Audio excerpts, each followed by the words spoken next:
St. Francis Church LPS, established in 1817, is also joining hands with CSI Synod Green School project.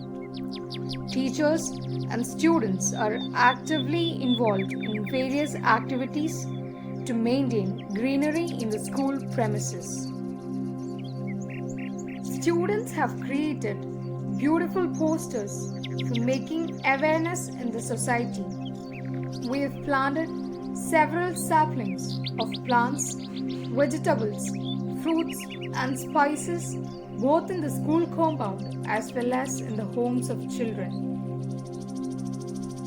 All students of St. Francis Church LPS have taken pledge not to use any plastic which is harmful to our Mother Earth.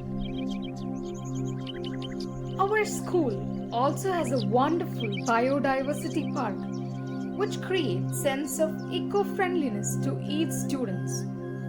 The students take turns in watering all the plants without wasting a drop of water.